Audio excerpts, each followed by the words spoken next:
and the high school athletic spotlight. Right before we get into the interview, I want to just discuss something right before we get into that. I'm Josh LaSelva here at Gateway Bank with Tom Schmitz.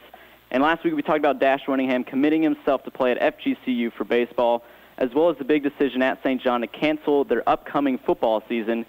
And what we're seeing, the big winner in the whole St. John situation, if there is one, is actually Ocala Christian Academy. We heard that Saturday. Exactly, at the media day. What OCA is doing is they're receiving many of the players that are going to transfer out of St. John, which will help out OCA tremendously because they are facing the same problem St. John had, which was lack of participation.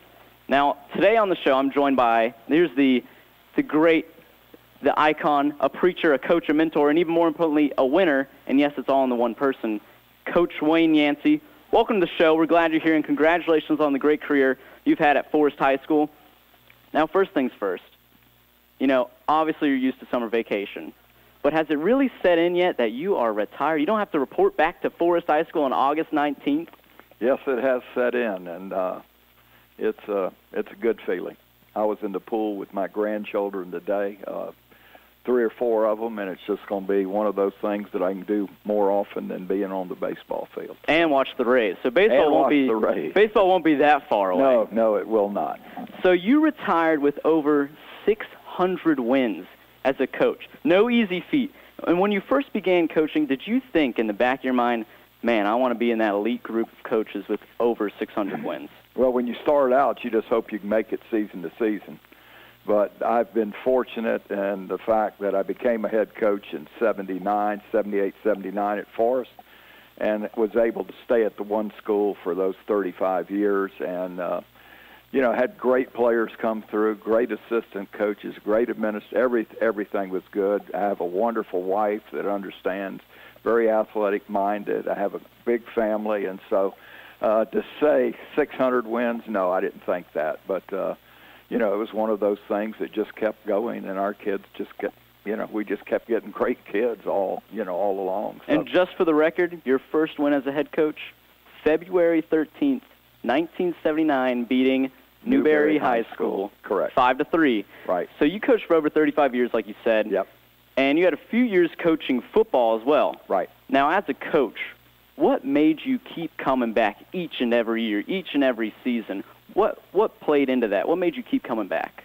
Well, first of all, I knew how important, being a high school teacher, knew how important development of young men was.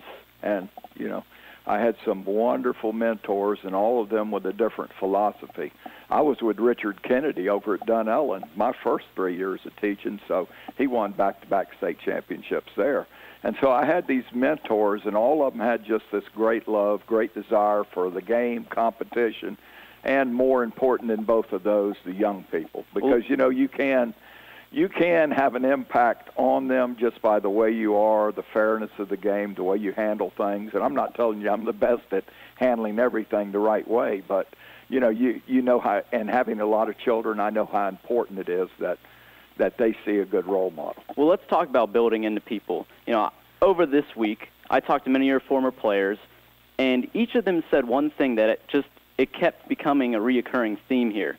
It was that whenever they went to Forest High School, not only did they leave as a better football or baseball player, but they left as a better overall person. Now, could you say that one of your coaching philosophies, not only to teach them the basics, teach them how to play the sport, but, man, at the end of the day, it's about kids. It's about building into them. Could you say that that's one of your philosophies? Yes. I would say that it's something I go in thinking about. I try to stress how important it is, and I'm just going to jump to something that's a little off the page. When they began dating, I always remind them that's somebody's... Sally, like you like to say. Sally, but that's somebody's daughter. You better treat her right, and the same thing about respecting their parents and all of those things, the teachers at school, when things don't go right, a lot of times it's easy to point the finger. But I like just to keep them in line and remember they're the ones that are finally going to have to go out there and get a job, raise a family, stay with a woman that they desire to marry. And, it just is something that was a little off the game, but very important, I think, for our community and our country. I'm seeing a lot of that going away, and that's just, the old school in me, the way I was raised. For example, you think about Johnny Manziel. Right. Imagine if he had a mentor step in his life before all this is coming out. These are young kids. Right. You got to teach them early. This is Josh LaSelva here with Coach Wayne Yancey, the legend, the icon here in Marion County, live at Gateway Bank. Now, I know for a fact you had many great, memorable wins, tons of wins, obviously more than 600 through your time coaching. But let's talk about your losses. Sure. What game did you lose, or games that you remember that you're still bitter about to this day, that you wish, man, I could have pulled that one out, man? Well, the one I think about that would be the most, with the most to lose, we had an opportunity to go to the Final Four, the state championship, in 2002. We had a great team, and Port Richey, Ridgewood beat us. Hit a home run. I don't know if y'all ever saw the Old Forest High School, but in right field we had that real short fence, and a kid hit a fly ball. Our right fielder was right there, had it in his glove, and when he hit the fence backing up, it fell out of his glove for a home run. So we ended up losing. Ridgewood ended up going on to the Final Four and doing very well. That's one that stands out. There was one time when we were beating Leesburg, and I'm going to tell you, back in '83, we were beating them, I'm going to say 13-3, something like that. No way. Oh, yeah. No, 13-3, no shot. 13-3, and I put some subs in, and all of a sudden the wheel came off. We get beat 14-13. Wow. And they had a good club then. And How much does that play into your mind that, you know, out of all these years of coaching, state? Well, it plays into it. We were in the Final Four 2 different times early in my career, '81 and '83. As I said, we had some very good teams. I had a very good team in '87. Matter of fact, our athletic director, Jody Phillips, Tony Kaysen, who coaches now at Forest, were on that team. And then as we moved into the 90s, we had a couple of chances. And then in 2001, 2, 3, 4, we had some very good teams. With and of Kebus course, Sampson. Kebus was later on. Oh, but was yes, he? yeah. Well, let's talk about Kebus. Okay. You know, he got moved up to the AAA. Right. He's at 10-4 right now with a very small ERA. Right. Can we see him in the major leagues in the next maybe year or two? He's only as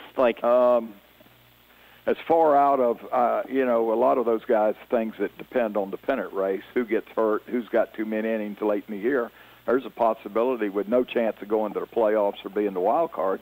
Some of those teams bring up their young prospects. Just let's see how he does with this kind of, and because they move him up and down. Oh yeah, every day. oh yeah. But I think Kebus has worked very hard. He's had a lot of wonderful people in his life that have pointed him in the right direction, and so I think that he might have a shot. I hope he does. You think by the end of the year?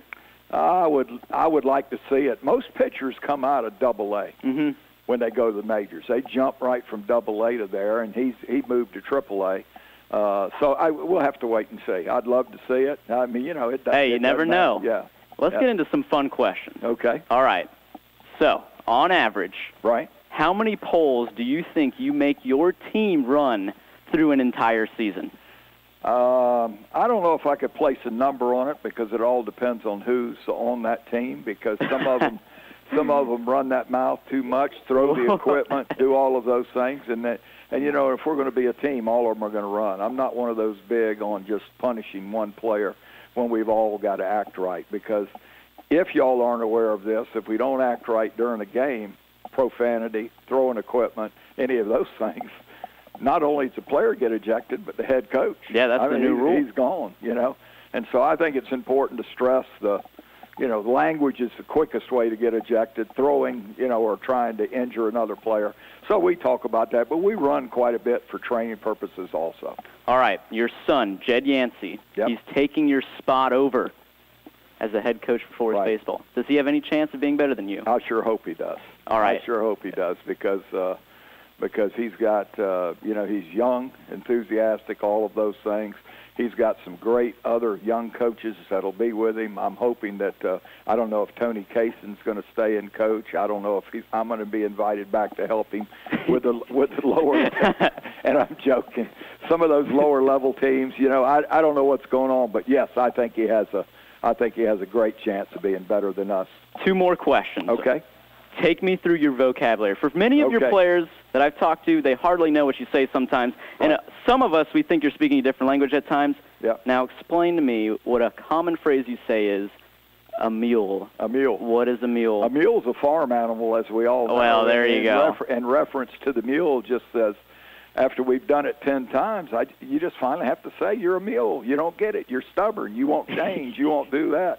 And like you referred to, I call most girlfriends Sally. Oh, there you go. I just lump them together so I don't have to remember their names and all of those things. And, but, I mean, I'll tell you, our players, they have some I've just been very blessed with them because they look at me and they, like you say, I think they think I have a foreign language going on, but that's okay.